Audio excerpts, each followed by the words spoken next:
Boa noite a todos, que a paz do Senhor esteja sempre com vocês. O amor de Cristo nos uniu. Sejam bem-vindos a mais uma edição dos nossos vídeos teológicos. Deus é conosco. Hoje nós vamos fazer uma coisa diferente. Nós vamos refletir as perguntas, que foram anexadas ontem no vídeo anterior, e vamos refletir um pouco o que cada questão, que cada pergunta requer para nós cristãos. Então, antes de iniciarmos nosso vídeo teológico, vamos pedir ao Espírito Santo que nos ilumine, para que a gente faça um bom trabalho, para que venha as palavras corretas, o ensinamento correto vindo diretamente dos céus. Vinde, Espírito Santo, enchei os corações de vossos fiéis e acendei neles o fogo do vosso amor. Enviai-nos, Senhor, o vosso Espírito, e tudo será criado, e renovareis a face da terra. Graças e louvores se deem a todo momento ao Santíssimo e Digníssimo Sacramento. Graças e louvores sejam dadas a todo momento ao Santíssimo e Digníssimo Sacramento. Graças e louvores sejam dadas a todo momento ao Santíssimo e Digníssimo Sacramento. São Miguel Arcanjo, rogai por nós. Bem, hoje é um vídeo diferente, é um vídeo complementar, a Bíblia em nossas vidas. Hoje nós vamos ver como é que a Bíblia ela intervém na nossa caminhada cristã. Então, a primeira pergunta na Bíblia em nossa vida é: o que devemos fazer para enxergar os prodígios e sinais vindo do alto, permitindo assim a nossa obediência cristã? Bem, segundo os meus estudos, eu consegui classificar esses deveres em 4. O primeiro é ter fé. Na fé em fatos realizados em nossa vida, ofertada por Deus Pai, na pessoa de Jesus Cristo, nosso Senhor. O que eu quero dizer com isso de ter fé? A fé é a base inicial do cristão. É através da fé que vai ser construída os pilares de uma vida cristã. É através da fé que nós vamos concretizar a nossa escada até os céus. Ou seja, nos aproximar mais de Deus. O segundo ponto é o ter o arrependimento. Como assim ter o arrependimento? Não adianta se ter fé sem ter o arrependimento. E nós sabemos que, independente de ser religioso ou religiosa, na maioria de nossas vidas nós temos vacilado, deixado o pecado um pouco intervir na nossa caminhada. Então, com essa pequena intervenção do pecado, a nossa fé ela é um pouco abalada, não derrubada. Abalada é uma coisa, derrubada é cair de vez e não levantar. Então, a nossa fé ela é abalada, ela se estremece um pouco. Então, para a gente concretizar e firmar essa fé, nós temos que ter o quê? O arrependimento. Então, o arrependimento é exatamente a renovação espiritual do determinado ser, de nós cristãos, se autotransformando em outro ser. Ou seja, o arrependimento ele é como se fosse uma lavagem espiritual. Por que uma lavagem espiritual? Porque é ali através da confissão, que nós vamos nos libertar. Deus, Pai, na pessoa de Jesus Cristo, sabe, tem a certeza dos atos que a gente cometeu.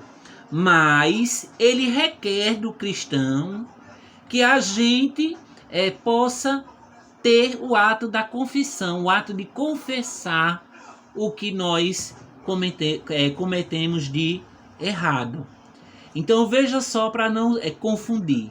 O pecado, né? A gente é retratado da fé, mas a fé, ela não é fé se deixar o pecado corroer, ou seja, deixar abalar, ou deixar, em maioria das vezes, afundar, decair a nossa fé, entendeu? Então, para isso não acontecer, nós temos que ter o quê? A fé, em primeiro lugar, como a base de tudo, mas também ter o arrependimento para que seja mais unificado, né? Mais unificado e mais forte. Ou seja, que não se quebre e não se deixe abalar por nada. Se o cristão ele tem o arrependimento, e nesse arrependimento ele tem a sua fé elevada, então ele vai estar bem mais próximo do Senhor. Vai vir tempestades, vai vir perturbações, tribulações, e ele vai passar na maior. Mas antes de tudo, nós temos que ter o segundo passo. Nós temos a fé como a base e nós temos o quê? O arrependimento como o cimento da fé. Quando eu falo cimento, é uma mistura necessária para que a fé de nós cristãos possamos caminhar firmemente no Senhor. O terceiro passo é ter prática. Veja como é interessante. Primeiro, eu construo a minha base da fé. Segundo, eu tenho o meu arrependimento, que é o cimento da fé. E terceiro, eu vou pôr em prática tudo aquilo que eu vivi. Eu vou pôr em prática quando eu digo o que eu vivi, todos os ensinamentos de Jesus para a minha vida. Então eu vou vivenciar tudo aquilo que Jesus ensinou. Esse ato é exatamente o ato de praticar a palavra. Eu não posso ouvir, eu não posso ver os sinais, né, sem antes poder praticar. Então a prática é o início do cristão a elevar mais além a sua fé. E também não deixando de agradecer, de agradar a Deus por isso. Deus quer e fica grato com a nossa fé nas coisas que nós não testemunhamos, apenas ouvimos. Deus fica contente com o nosso arrependimento e Deus quer que nós praticamos, que nós estivermos sempre dando continuidade a seus ensinamentos. Quando eu falo dando continuidade, é no linguajar de ter como exemplo, não é isso? Ter como exemplo aquilo que Deus deixou. O último passo é ter obediência. O que é ter obediência? Obediência é buscar sempre o caminhar nos caminhos propostos e confirmado nos evangelhos e homilias ofertada por Deus Pai na pessoa de Jesus Cristo. Então, para vocês entenderem melhor tudo isso, nós devemos ter obediência, nós seguir o caminho que Jesus nos ofertou. Quando Jesus, por exemplo, se Jesus fala da parábola de Lázaro, então ele quer que nós tenhamos o quê? fé na ressurreição, que ele tudo pode, que ele tudo faz acontecer. Então, nós vamos praticar aquilo que Deus pede para nós. E o que a leitura pede para nós? Que nós possamos acreditar na ressurreição e no impossível, que para Deus é possível. Então isso aí é a resposta concreta, meus amados e minhas amadas, na primeira pergunta do nosso Bíblia em nossa vida. A segunda resposta da segunda pergunta, que diz assim: como devemos concretizar o nosso afloramento da fé nos ensinamentos de Jesus? Ora, amados irmãos e irmãs, nós devemos aflorar da seguinte forma: buscar sempre a Deus nas pessoas de Jesus eucarístico, não é isso? Não buscar, Deus está lá no céu, eu faço minha oração e fica por isso mesmo. Não, nós devemos buscar sempre a Deus na Eucaristia, na Santa Ceia. Deus está presente no pão. Deus é o pão vivo do céu. Então nós temos que ter esse contato, não é isso? De buscar a Deus sempre na Eucaristia. E se nós fizermos isso, com certeza o nosso degrau, né, para o céu, da escada para o céu, vai se construindo aos poucos, né? Não é uma escada que eu vou lá e construo, boto tijolo, não. É nos preparando para uma vida espiritual com Deus, lá no paraíso. O segundo ponto é observar, absolver com convicção a palavra de Deus nos evangelhos. Então eu não tenho que apenas praticar, eu não tenho que ter fé, eu não tenho que ter arrependimento, eu não tenho que ter obediência, mas eu tenho que absorver. Quando eu escutar a palavra, eu tenho que absorver para a minha vida, porque quando a palavra ela é absorvida, a nossa alma ela se fortifica,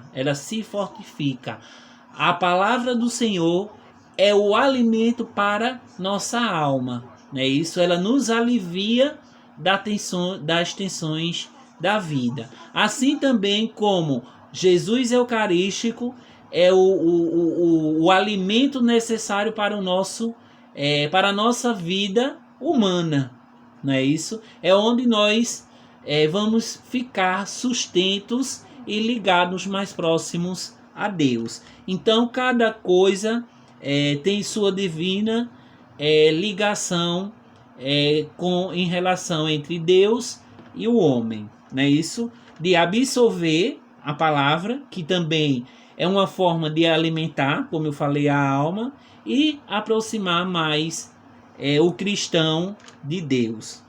O terceiro ponto é orar e vigiar para que não perda o foco espiritual que a palavra renovou.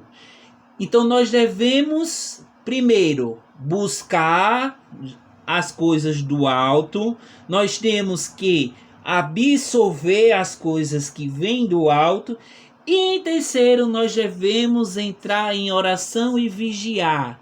Nós temos que orar em agradecimento pelas coisas e fatos divinos que acontecem em nossa vida, e nós temos que vigiar, não é no sentido de dormir, acordar, não. Vigiar é sempre estar permanente em Deus, sempre estar junto da caminhada. Eu sei que na maioria das vezes é um pouco difícil, né, isso, a gente acaba se afastando, mas vamos tentar nos reconciliar com Deus, usando esses passos. O último passo como dever de um cristão, dessa segunda resposta, é que devemos persistir na caminhada evangélica elevando nosso espírito ao céu para sentirmos a presença real de Deus. Então, depois de uma oração, depois de uma vigília permanente, nós devemos persistir na caminhada. Não adianta eu ter fé, não adianta eu me arrepender, não adianta eu ter praticar, não adianta eu ser obediente sem eu ter a persistência. Não adianta eu buscar a Deus, não adianta eu absorver e orar e vigiar sem eu ter a persistência. Então eu tenho que persistir na minha caminhada para que eu não desista facilmente em todos os degraus espiritual que me liga da terra para o céu acabe se deixando de lado. A terceira pergunta, meus amados e minhas amadas, ela diz o seguinte: como devemos elevar na fé naquilo que não presenciamos ou vivenciamos? Aí fala dos textos bíblicos, né? Então isso temos uma resposta concreta e positiva, afirmativa, né? Ou seja, é uma forma de afirmar. Ela diz o seguinte, que devemos elevar nossa fé em convicta oração presidida de perseverança. Eu tenho que ser perseverante nas coisas do Senhor, não é isso? Eu tenho que persistir na caminhada e tenho que ser perseverante também. Embora que a caminhada seja difícil, mas eu tenho que ter a minha perseverança. É como também, por exemplo, se eu tenho um plano de comprar um carro, então eu tenho que persistir na compra daquele carro e tenho que ter perseverança de ter um financeiro bom para comprar aquele carro, mas não deixando os outros passos para trás, né? Eu tenho que orar a Deus, eu tenho que vigiar, perguntar a Deus se realmente é isso que Ele quer na minha vida, eu tenho que absorver como é que eu posso dizer? Absorver as palavras, o diálogo que Deus tem para mim em relação a esse plano e temos também que buscar a Deus, não é isso? Se eu quero comprar aquele carro, eu tenho que buscar a Deus. Tudo isso resumindo-se apenas em consultar a Deus. Eu tenho que estar consultando diariamente a Deus se é isso que eu devo fazer, não é isso? Ou seja, é esse plano que Deus requer na minha vida. Então a quarta pergunta, meus amados e minhas amadas, ela diz o seguinte: o que devemos fazer para nos autotransformar de acordo com a vontade do Pai? Simples e fácil e questão respondida. Devemos ter primeiro humildade para discernir a vontade e o tempo de Deus. Nós devemos ter servidão, caminhar com fé nos planos concretos que Deus reformulou para a autorrealização, segundo sua vontade e tempo, e cumplicidade. Agir como manda a vontade e o tempo de Deus, entregando sempre em seus braços paternos. Assim, gerando uma cumplicidade. Cúmplice, nós devemos ser cúmplice de Deus. Quando eu digo ser cúmplice, é sempre estar pedindo discernimento a Ele. É isso, só Ele sabe o que é melhor para a nossa vida. Tudo e em qualquer plano que a gente for traçar no nosso dia a dia. Aí continuando, daquilo que agrada a ambos.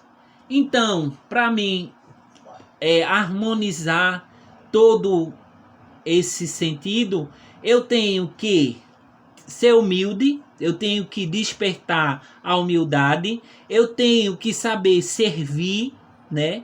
De servir ao Senhor, de servir não é na forma só de trabalhar na igreja, mas sim de praticar a vontade do Senhor, e também a cumplicidade que é dialogar sempre com Deus, perguntar sempre a Deus se aquilo é necessário para a minha vida. A quinta questão é: quais são os passos para a transformação? Novamente, é bem fácil a gente resolver.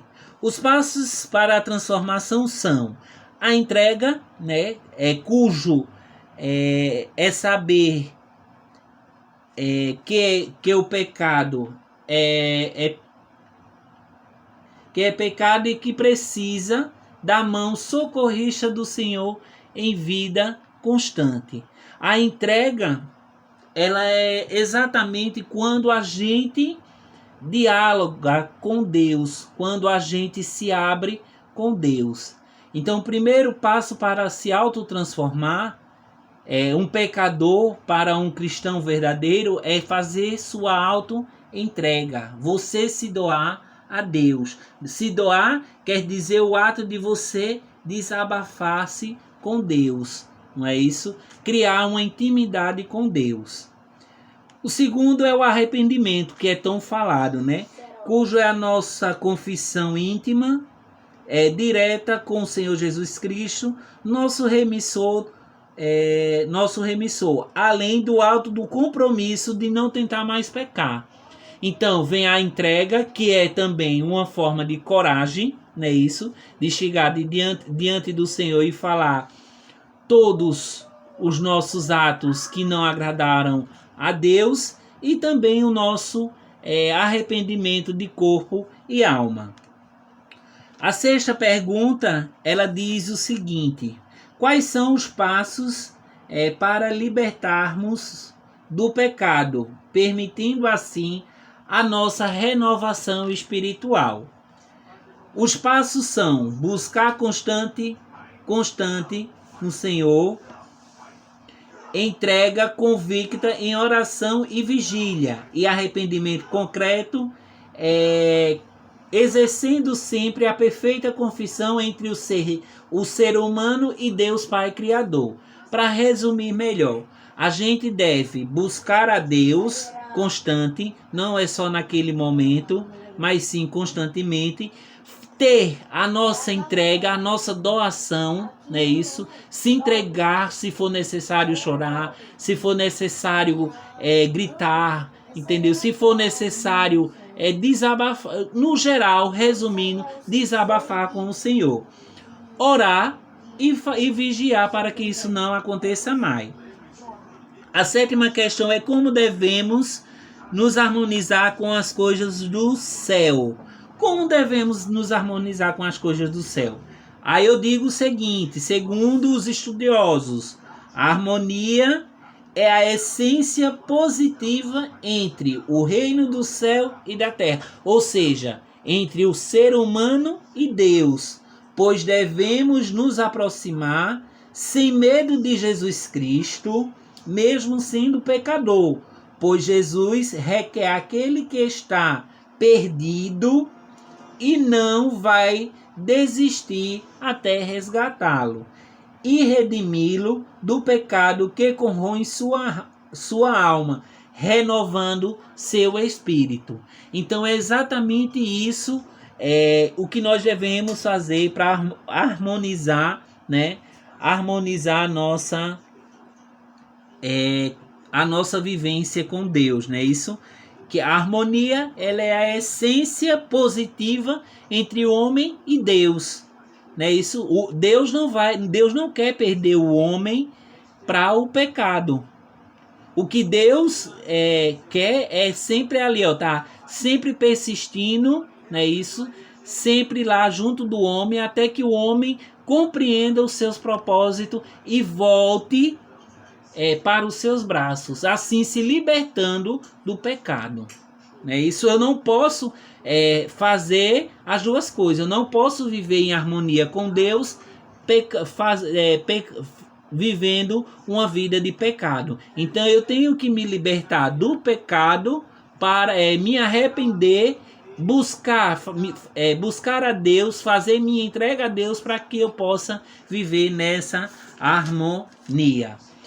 A oitava questão da Bíblia em nossa vida, ela requer a seguinte maneira: de que forma buscamos a luz de Cristo?